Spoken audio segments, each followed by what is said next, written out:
The professionals he's brought in this week have been stunning.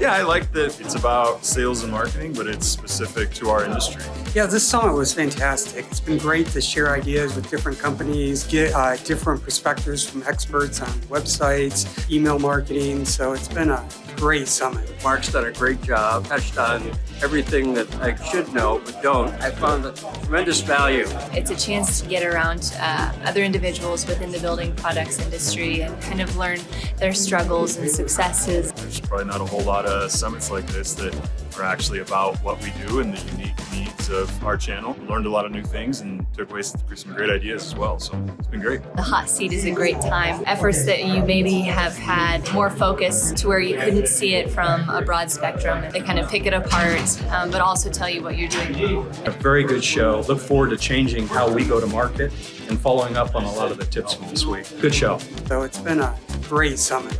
It's just been very enjoyable, and I plan on coming back again. Certainly recommend this to anybody in the building industry.